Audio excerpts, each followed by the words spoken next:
দেখেই বুঝতে পারছেন আমি আজকে অন্যরকম একটা কিছু রান্না করেছি। তো এই রান্নাটা হচ্ছে আজকে আমি তেলাকুচু পাতা আর নুডলস দিয়ে রান্না করেছি, তার সাথে তেলাকুচু পাতার ফলটাও নিয়েছি। তো এই রান্নাটা আমি কিভাবে করলাম অবশ্যই আমার ফুল ভিডিওটা দেখবেন এবং আমার সাথে থাকবেন। কিছু ভিডিও হয় কি অল্প দেখে মাঝখান থেকে দেখলে আপনি বুঝতে পারবেন না। তো যাই হোক, আমি চুলায় একটা প্যান বসিয়ে দিয়েছি, তার মধ্যে এই তেলাকুচা পাতাগুলোকে আস্তে আস্তেই নিয়েছি, কেটে ধুয়ে পরিষ্কার করে নিয়েছি। আপনারা চাইলে এটাকে কুচি করেও নিতে পারেন। তো এই পাতাটাকে আমি গরম পানির মধ্যে দিয়ে দিলাম। আর যে এর একটা ফল আছে এটাকে আমি সুন্দর করে একটা কাটিং করে একটা শেপে নিয়ে আসব, এটাকেও সাইড দিয়ে দিয়ে দিব।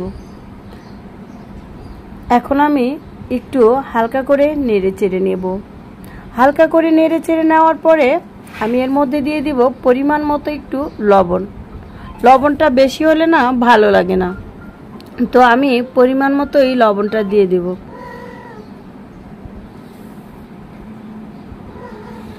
তো আমার বাসায় যেহেতু অনেকগুলো বিড়াল আছে, একটু পরপরই ওদের শব্দ চলে আসে, আমি বুঝতে পারি বা আপনারাও বুঝতে পারেন। ওরা মানে সারাক্ষণ ডাকাডাকি করতেই থাকে। তো যাই হোক, লবণটা দিয়ে আমি ভালো করে একটু নেড়ে চেড়ে নিচ্ছি, যাতে শাকগুলোর ভিতরে ভালো করে লবণটা যায়। এরপরে আমি দিয়ে দিব 1 প্যাকেট নুডলস। নুডলস দিব আমি 2 প্যাকেট। তো প্রথমত আমি একটা দিয়ে আগে রান্নাটা করে নিচ্ছি, কারণ এই নুডলসটা হচ্ছে কি একটু মোটা টাইপের, আর একটা আছে সেটা হচ্ছে চিকন। আমি যেভাবে রান্নাটা করি আর কি, সবুজ শাকসবজি হচ্ছে চোখের জন্য অনেক ভালো, আর আমরা যেগুলো কিনে খাই সেগুলো খারাপ না, মোটামুটি ভালো, তবে একটু সব ফরমালিন সারটা বেশি দেয়। তো এরপর আমি দিয়ে দিচ্ছি অল্প পরিমাপে একটু আদা বাটা, একটু রসুন বাটা একসাথে করে মিক্স করেছিল, সেটাকে দিয়ে দিচ্ছি। তো একটু ভালো করে নাড়চাড় করে নিচ্ছি। এখন আমি দিয়ে দিব আরও একটা যে নুডলস আছে সেটা দিয়ে দেব। এই অল্প পানিতেই আমি রান্নাটা করব। ওয়েদার চেঞ্জ হচ্ছে, এই গলাটা কেমন বসে গেছে। গলা বসাটা আমার কাছে ভালোই লাগে না। বছরে দেখা যায় 2 বার কি 3 বার আমার এই গলাটা হালকা করে বসে যায়। তো 1 প্যাকেট নুডলসের মশলা দিয়ে দেব। এই মশলাটা দিয়ে একটু ভালো করে নেড়ে চেড়ে নেব।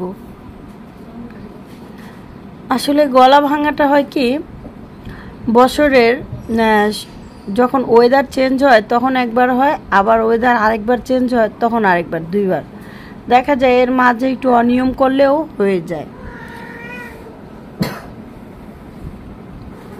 তো দেখুন, দোনোটা নুডলসই আমি কি সুন্দর করে রান্নাটা শেষ করলাম। তো এই যে শেষে যে নুডলসটা দিলাম এটা হচ্ছে কি একটু হোয়াইট কালার, আর ওটা হচ্ছে হালকা ব্রাউন।